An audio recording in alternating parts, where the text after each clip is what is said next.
Hello friends, welcome back to my channel foodie ten. তো আজকে আমি দেখাবো আমি বাড়িতে কি করে সেমইয়ের পায়েস বানাই। তো আমি এখানে 150 গ্রাম সেমই নিয়েছিলাম, 150 গ্রাম সেমই আর 750 ml দুধ। তো প্রথমে সেমইটাকে হালকা একদম লো আঁচে ভাজতে হবে। তো যেরকম কড়াইতে নেড়ে আমরা ভাজবো সেরকম। তার কিছুক্ষণ পরে একটু যখন গোল্ডেন ব্রাউন হতে থাকবে তখন আমরা 1 চামচ ঘি অ্যাড করব। ঘিটা অ্যাড করে তারপরে ওটাকে ভালো করে ফ্রাই করব। তো যখন মোটামুটি কালারটা একটু ডিপ ব্রাউনের দিকে এসে যাবে তো তখন ওটা মোটামুটি হয়ে আসবে ভাজাটা।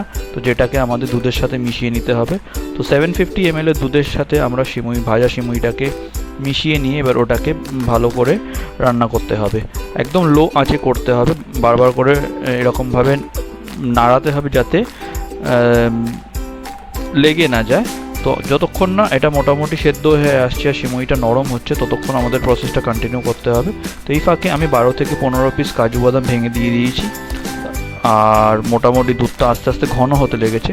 তো দুধটা মোটামুটি যখন ঘন হয়ে আসবে তো আমাদের পরের স্টেপসটা কন্টিনিউ করতে হবে।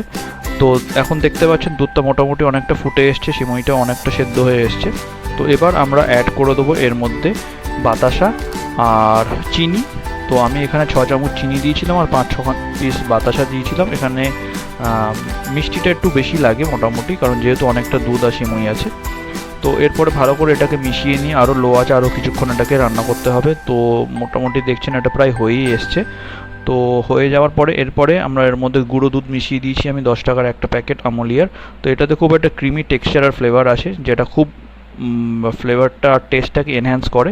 তো এবার মোটামুটি হয়ে এসছে যখন, এবার গ্যাসটাকে অফ করে এটাকে ঠান্ডা করতে দিতে হবে।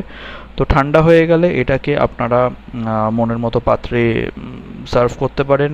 যদি আরও কিছু বাদাম দিতে হয় তো অ্যাড করতে পারেন। তো এবার বানিয়ে ফেলুন চটপট, এনজয়। আর please like, subscribe and comment করে জানাবেন কেমন হয়েছে। ভালো থাকবেন, টাটা।